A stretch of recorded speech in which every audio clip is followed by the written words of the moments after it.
अस्सलाम वालेकुम नाजरीन, मैं हूं बिलाल ज़फ़र कनाडा से। नाजरीन, ये एक नया रेस्टोरेंट खुला है। यहाँ हम आए आज हलवा पूरी खाने के लिए और पहले कभी ट्राई नहीं किया हुआ था। एक्चुअली I'm all कल of you. जुमे की नमाज़ में पढ़कर निकला तो इसके पैम्फलेट्स डिस्ट्रीब्यूट हो रहे थे कि 20% ऑफ Patap, है। patap. तो मैंने सोचा कि जाकर देखते हैं कैसा है। अभी तक हमने ये ऑब्ज़र्व किया है कि जो देसी रेस्टोरेंट्स होते हैं वो अंदर से Kamzinia, इतने खूबसूरत नहीं होते। come. गोरों के रेस्टोरेंट्स ज़्यादा अच्छे हमने देखे हैं। देसी रेस्टोरेंट्स का This इंटीरियर restaurant. इतना अच्छा नहीं होता। लेकिन आज जब हम इस रेस्टोरेंट में गए तो हमें अंदर से भी ये पसंद आया। Ah, हमारे patap, लिए patap. सरप्राइज़ था ये। अक्सर यहाँ से I'm गुजरते lazy. रहते थे लेकिन कभी अंदर गए नहीं थे, तो कभी ध्यान ही नहीं गया। लेकिन आज जब अंदर गए तो Ah, सारा that's it. कुछ हमें पसंद आया। आपको भी दिखाते हैं। साथ में हम आज की वीडियो में बात करेंगे इन्वेस्टमेंट के हवाले से। एक सब्सक्राइबर ने मेरे से एक मशवरा मांगा है तो मैंने सोचा आपके भी सामने रखता हूँ। तो पहले ही जब हम अंदर दाखिल हुए तो बड़ा पसंद आया। शायद इसकी एक वजह ये भी थी कि बिल्कुल खाली था, और खाली शायद इसलिए था कि हम सुबह सुबह आए थे। So we are basically here for the halwa puri combo. $11 की है, हमारे पास 20% ऑफ है आज।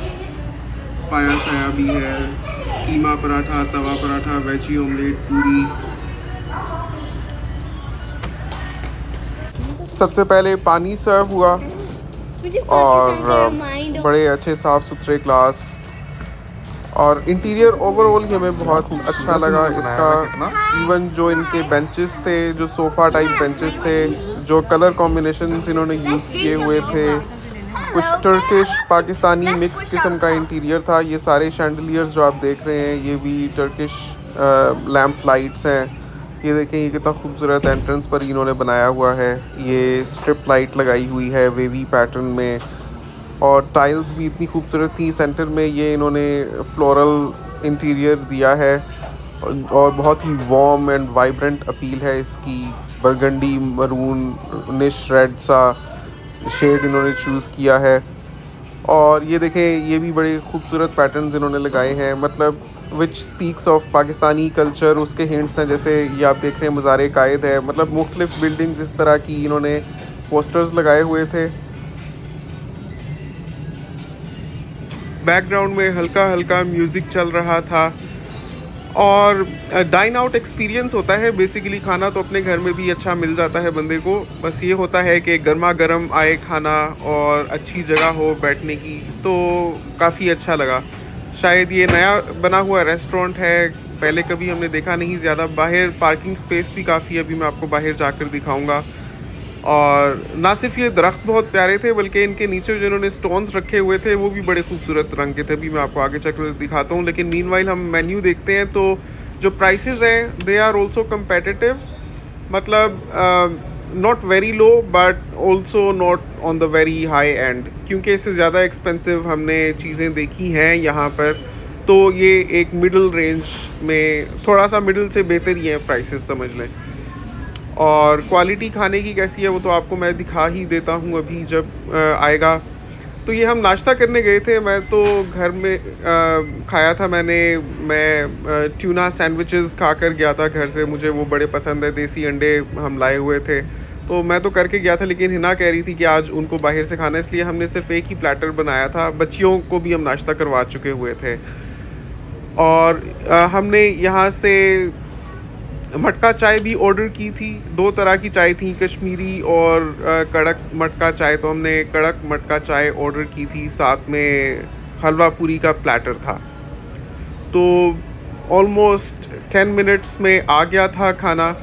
और इत्तफाकन हम ही थे सिर्फ यहाँ पर। मुझे नहीं पता, शायद लोग ज़्यादा और उठे हुए नहीं थे अभी, या लोगों के प्लान्स होते कहीं और ज़्यादा गए होंगे। लेकिन इतना हमें अच्छा लगा, साफ़ सुथरा बिल्कुल, और सुकून आराम। बैकग्राउंड में हल्का हल्का म्यूज़िक चल रहा था। और ये देखें, गर्मा गर्म पूरी आई है, और ये थाली पूरी भरी हुई है। इसमें 3-4 तरह की चीज़ें हैं, और ये $11 में था। मतलब घर में बनाए तो इतना खाना हमें इससे भी एक्सपेंसिव पड़ेगा, और इतनी सारी चीज़ें बनाने के लिए मेहनत अलग लगती है। के चने भी बनाए जाएँ, फिर साथ में आलू तकारी भी बनाएँ, फिर साथ में हलवा भी बनाएँ, फिर साथ में पिकल्ड सैलेड और पूरियाँ भी। तो ये बाहर से ही जब कभी-कभार दिल करे तो खा लेना ज़्यादा एडवाइजेबल है। ये है मटका चाय साथ में, और इसके साथ में शुगर रखी हुई थी, अपने मर्ज़ी से अपने हिसाब से जितना चाहिए ले लें। तो पाकिस्तान की पूरियाँ ज़्यादा मज़े की होती हैं क्योंकि आमतौर पे हिफ़्ज़ाने सेहत के असूलों को मद्देनज़र रखकर नहीं बनाई जाती, तो शायद उसकी वजह से टेस्ट ज़्यादा इन्हांस हो जाता है। यहाँ की पूरियाँ बाय डिफ़ॉल्ट ही उतनी ज़्यादा टेस्टी नहीं होती जितनी पाकिस्तान की होती हैं, लेकिन ये कह सकते हैं कि कनाडा में हमने जितनी जगह पर से भी हलवा पूरी खाई है, उन सब में ये ज़्यादा बेहतर थी। मतलब साफ़ सुथरे तरीके से बनाई जाए तो मैक्सिमम इतना ही टेस्ट आ सकता है। और इनमें जो हमने ट्राई किया, इससे पहले हम कोलाचीन गए थे पिछले साल, और भी 1-2 जगहों से हमने ट्राई किया है। सो अमंग ऑल ऑफ देम ये ज़्यादा बेहतर थी, और हर चीज़ बिल्कुल गर्म थी। और जैसा आप हलवा भी देख सकते हैं कि बिल्कुल वो शीरे और ऑयल में इट्स मैसरेटेड विद दैट। और जो सैलेड है, मतलब वो सिर्फ प्याज ही था, और पिकल्ड प्याज था, बड़ा ज़बरदस्त अच्छा लगा। मतलब हमने ऐसी जगह भी देखी हैं जहाँ हलवा पूरी दे देते हैं, साथ में सैलेड सिरे से होता ही नहीं है, तो वो एक पूरा एक्सपीरियंस नहीं आता। जैसे पाकिस्तान में आप जब लेने जाते हैं तो वो चनों के अंदर ही मिक्स हुआ होता है। That is actually the best thing, जब ये जो सैलेड होता है, ये पिकल जो होता है, ये चनों के अंदर ही मिक्स हुआ हो। लेकिन खैर यहाँ पर सेपरेट रखा हुआ था कि अगर कोई इतना तुर्श नहीं खाता तो वो अलग से भी ले सकता है। और आलू तरकारी भी बहुत अच्छी थी। Like I said, everything was very hot. और जब ये पूरियाँ आई थी बिल्कुल बलून्स की तरह इन्फ्लेटेड थी, और बहुत ही ज़बरदस्त था, अच्छा था। मैंने बस हल्का फुल्का चखा ही, क्योंकि मैं तो घर से करके गया हुआ था नाश्ता, लेकिन मैंने सोचा कि क्योंकि मैंने एक रिव्यू वीडियो बनानी है तो चखूँ तो सही, तो पता चले। तो जब मैंने चखा तो मुझे बहुत अच्छा लगा, गरम था। अच्छा है ना। बेस्ट थिंग इसके खूबसूरत बहुत है, साफ सुथरा, इतनी खूबसूरत चेयर्स, बैकड्रॉप कितना प्यारा है, सारी पाकिस्तानी। और यार ये भी मज़े के हैं।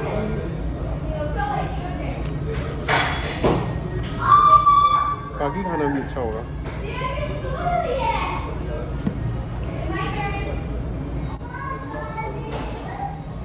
और ये भी पिकल्ड है, मज़े का है। ऐसी बस प्याज काट के नहीं रखती है जैसे पाकिस्तान में होता है ना, वो मैसरेटेड इन विनेगर। हमने सोचा एक मेन्यू बुक पास रखते हैं, देखेंगे अगर कभी मूड बनेगा नेक्स्ट टाइम इंशाल्लाह आकर प्लान बना के कभी कोई इनके बाकी के मेन्यू के आइटम्स भी चेक करेंगे। जोहा ज़ीनिया खेल रही थी, बाहर बारिश वाला मौसम हुआ था। अब असल में ख़िज़ा आने वाली है, तो दरख्त भी हल्के हल्के बरगंडी रेड होने लग पड़े हैं।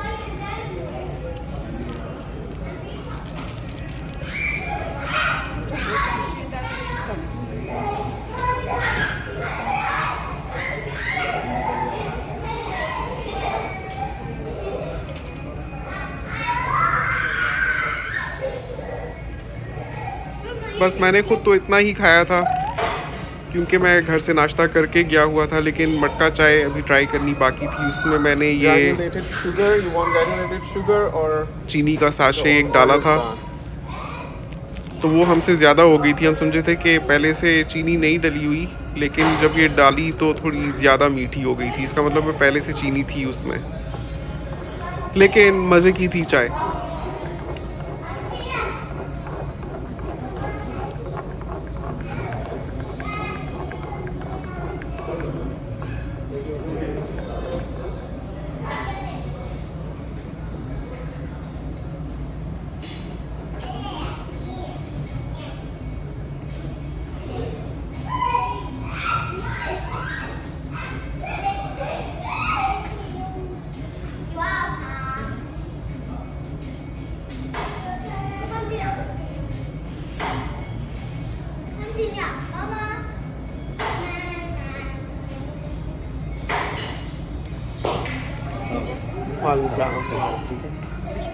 अल्लाह का शुक्र। आप कैसे?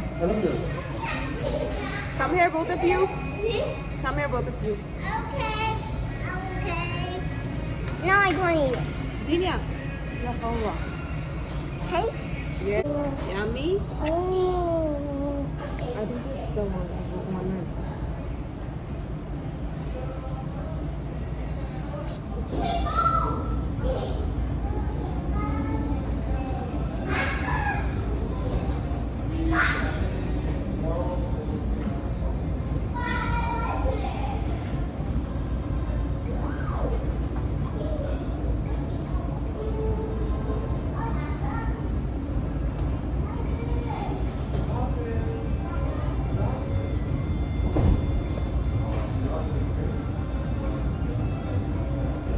तो नाजरीन, इन्वेस्टमेंट के हवाले से मैं आपसे ये बात करना चाहता था कि एक राशिद साहब हैं जिन्होंने मेरे चैनल को सब्सक्राइब किया हुआ है। उनकी मेरे से बात हुई। वो कहते हैं कि बिलाल भाई, मैं $40,000 इन्वेस्ट करना चाहता हूँ।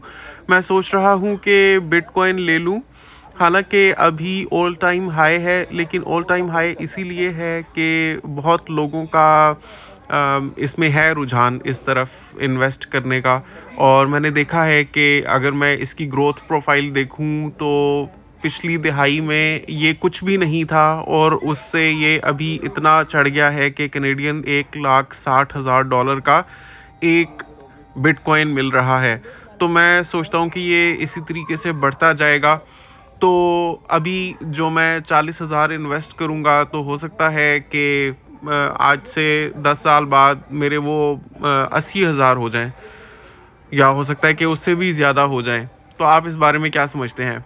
तो मैंने राशिद साहब को कहा कि सबसे पहले हम यही अज्यूम करते हैं कि बिटकॉइन जिस तरीके से बढ़ता आया है इसी तरीके से बढ़ता जाएगा। तो भी आपको क्या लगता है कि अगर आपने 40 के 80,000 बना लिए 10 साल वेट करके, तो this investment will be worth it? मतलब ये कोई इतना ज़्यादा बड़ा मुनाफा नहीं है जिसके लिए आप 10 साल इंतज़ार करें। और दूसरी ये चीज़ है कि 10 साल आप रहते हैं ये मुनाफा देखने के लिए ज़िंदा या नहीं, ज़िंदगी का कुछ भरोसा नहीं है। तो आपने समझ लें कि डंप किए हुए होंगे ये पैसे, और अल्लाह जाने आपको ओरिजिनल भी नसीब होंगे वापस या नहीं। नाज़रीन, इस रेस्टोरेंट की सबसे अच्छी बात मुझे ये लगी कि यहाँ पर एक जानमाज़ भी बिछी हुई थी किबला रुख, और ये बिल्कुल ऐसी जगह पर थी कि आप नमाज़ पढ़ रहे हैं तो आप भी बिल्कुल डिस्टर्ब नहीं होंगे, और लोगों की तवज्जो भी आपकी तरफ नहीं जाएगी क्योंकि उसकी दोनों साइडों पर दीवार थी। मुझे बड़ा ही अच्छा लगा कि कभी अगर नमाज का वक्त हो जाता है तो वो भी आप इधर ही पढ़ सकते हैं। ऐसी छोटी छोटी डिटेल्स मुझे तो बहुत अपील करती हैं।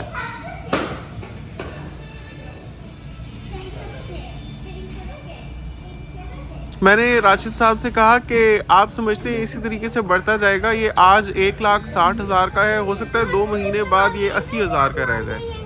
इनके पीछे कोई साइंस नहीं है कि आप प्रिडिक्ट नहीं कर सकते कि ये लाजमी ऊपर ही जाएंगे। ये भी हो सकता है कि आप 40,000 का ख़रीदें और वो $1,00,000 का हो जाए, और ये भी हो सकता है कि आप 1,60,000 पर ख़रीदें, जो 40,000 की इन्वेस्टमेंट के साथ आप 0.25 कॉइन ले सकेंगे, और 1 महीने बाद देखें तो उसकी हैसियत $1,00,000 की भी ना रह गई हुई हो। और इन चीज़ों को तो बहुत फ़र्क पड़ता है दुनिया में क्या कुछ हो रहा है उससे भी, कि आलमी मार्केट में किस तरीके से करेंसीज ऑपरेट कर रही हैं, गोल्ड रेट क्या चल रहा है, लोगों का इन्वेस्टमेंट रुझान किस तरफ है, और जंगी सूरत हाल है या अमन है, पीस है, दुनिया में क्या चल रहा है। तो बहुत सारे ऐसे वेरिएबल्स हैं, ऐसे फैक्टर्स हैं जिनके बारे में आप कोई अंदाज़ा नहीं लगा सकते। तो बस ये एक सट्टे की तरह से ही है। तो मैंने कहा कि ये कोई अक्लमंदी नहीं है कि $40,000 को आप रख कर छोड़ दें एक डेकेड के लिए। इससे बेहतर है कि उससे आप कोई काम शुरू कर लें, अगर कर सकते हैं तो यहीं से कोई अपनी स्किल अपग्रेड कर लें या अपना कोई बिज़नेस खोल लें, तो वो ज़्यादा अच्छा है। और अगर आपने इन्वेस्टमेंट करनी ही है तो किसी और चीज़ में करें। ये पत्थर कितना प्यारा लगाया हुआ है।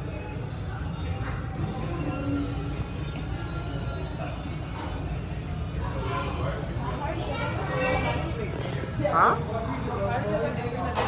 हाँ इधर बादशाही मस्जिद है, इधर जो है वो है कराची का क्लॉक घड़ा, ये इस्लामाबाद फैसल मस्जिद है, ये कायनात अस्पताल है। मुझे ये लैंप्स भी बहुत पसंद आए। ये पाकिस्तान में भी जब मैं था तो तब भी दिल करता था कि अपने घर में लगाऊं, लेकिन हुआ नहीं ऐसा, और वहाँ पर भी काफ़ी एक्सपेंसिव मिलते थे।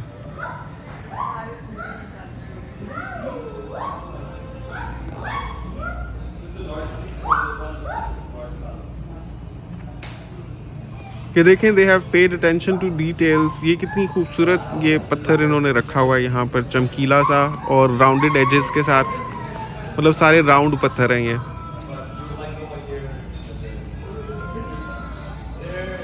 आप बताएं आपको इंटीरियर कैसा लगा है। तो मैं इस रेस्टोरेंट को 10 में से 9 मार्क्स दूंगा। आप कितने देंगे नीचे कमेंट्स में बताएं। जाते जाते मैंने सोचा कि वॉशरूम भी देख लूं, क्योंकि अगर रेस्टोरेंट अच्छा हो और वॉशरूम ना अच्छा हो तो भी बुरा लगता है। वैसे ऐसा नहीं कि जाना ही होता है मुझे रेस्टोरेंट में वॉशरूम्स में, मैं बहुत कम घर से बाहर कहीं भी वॉशरूम्स में जाता हूँ, लेकिन वैसे मैंने सोचा कि देख लूँ तो अच्छा ही था, मतलब it was neat, it was good.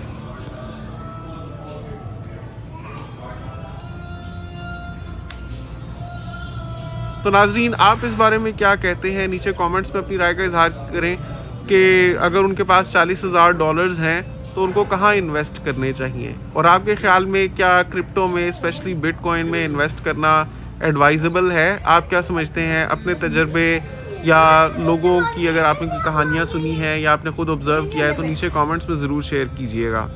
फिर मुलाकात होती है इंशाल्लाह नेक्स्ट व्लॉग में। अगली दफ़ा तक के लिए अल्लाह हाफ़िज़।